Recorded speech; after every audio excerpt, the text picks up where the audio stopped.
Welcome to our guide on mastering the skill of distancing, a powerful tool for managing emotional intensity and problem solving.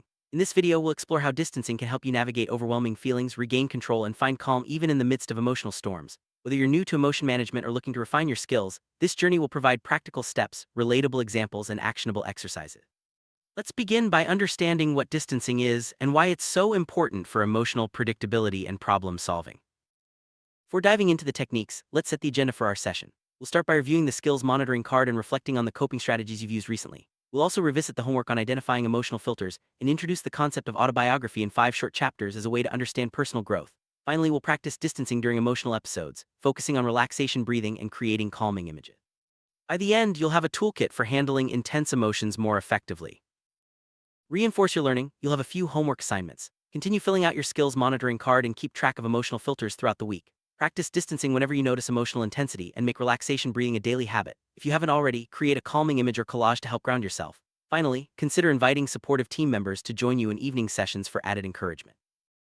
Do you know when you're successfully using the skill of distancing? It's when you notice negative emotions but realize you don't have to numb them. You're willing to chill, feel capable, and accept that you can't predict the future. Living one day at a time, handling setbacks, slowing down, and choosing to breathe are all signs. You remind yourself that your actions don't define your worth and you can say, "This too shall pass." Congratulate yourself for coping and remember, this is temporary. Dwelling in the moment, you know you're safe. Let's explore Autobiography in 5 short chapters by Portia Nelson. This story illustrates personal growth through repeated challenges. In the beginning, you may fall into the same emotional traps, feeling helpless and blaming circumstances. Over time, you start to recognize patterns, take responsibility, and eventually learn to avoid the pitfalls altogether. By the final chapter, you choose a new path. This metaphor highlights the journey of self-awareness and the power of distancing to create change. Chapter 1, you walk down the street and fall into a deep hole in the sidewalk. You feel lost and helpless, believing it isn't your fault. It takes a long time to find your way out. This represents the early stage of emotional awareness where you may not yet recognize your patterns or have the tools to cope. It's a common starting point for many people learning to manage intense emotions. Chapter 2 finds you walking down the same street, pretending not to see the hole and falling in again. You're frustrated to be in the same place, still feeling it's not your fault. It takes a long time to get out. This stage reflects denial and the struggle to break free from old habits. Recognizing these patterns is the first step toward change, even if you're not ready to act differently yet. Chapter 3, you see the hole and know it's there but still fallen out of habit. This time your eyes are open and you recognize your responsibility. You get out immediately. This chapter marks the beginning of self-awareness and accountability. You're starting to notice your emotional triggers and can respond more quickly, even if the old habits haven't fully changed yet. By chapter 4, you walk down the same street but choose to walk around the hole. This represents the application of new skills and the ability to avoid old emotional traps. You're actively practicing distancing and making conscious choices to protect your well-being. This is a significant milestone in emotional growth. In the final chapter, you walk down another street entirely. This symbolizes a complete shift in perspective and behavior. You've learned from past experiences and now choose healthier, more adaptive ways to handle emotional challenges. Distancing has become a natural part of your response, guiding you toward new opportunities and greater peace. Emotional intensity episodes can feel like a tornado inside you. Emotions and thoughts swirl faster and faster, creating a powerful storm that seems impossible to escape. This tornado can leave you feeling frightened and helpless. But just as people prepare for real storms by seeking shelter, you can prepare for emotional storms by practicing distancing. Recognizing the signs and taking action is key to surviving and thriving. For individuals with emotional intensity difficulties, emotions can be extremely strong and thoughts often become negative and distorted. These thoughts may have been true in childhood but are no longer accurate as an adult. Recognizing this pattern is essential. Distancing helps you step back from the whirlwind and see your emotions and thoughts for what they are: temporary and manageable. When faced with intense emotions, many people try to deny, run from, or fight their feelings. However, these strategies often make things worse. The first step in surviving emotional episodes is to notice what's happening and practice distancing. This means looking both inside yourself and at your surroundings, planting your feet and preparing for the storm. It takes practice, but it's a skill that can be learned and strengthened over time. When you sense an emotional storm approaching, stop and take a look at what's happening. Notice the darkening sky, the intensifying emotions, and the racing thoughts. Instead of getting swept up in the whirlwind, choose to step back and observe. This is the essence of distancing, acknowledging the storm without being consumed by it. Accept the presence of your emotions and thoughts, but don't let them control you. Acceptance is a key part of distancing. Instead of judging, criticizing, or trying to control your emotions, simply notice them. Look at the world around you and accept it as it is. This non-judgmental awareness helps you stay grounded and reduces the power of overwhelming feelings. Acceptance doesn't mean approval, it means acknowledging reality without resistance. Stop technique is a practical way to distance yourself during emotional episodes. Sit or stand in one place for 10 minutes. If you were standing when the emotion hit, sit down. If you were sitting, stand up. Focus your eyes on a calming object like a candle or a peaceful picture. Take 10 deep breaths using relaxation breathing. This simple shift in posture and focus can help break the cycle of emotional overwhelm.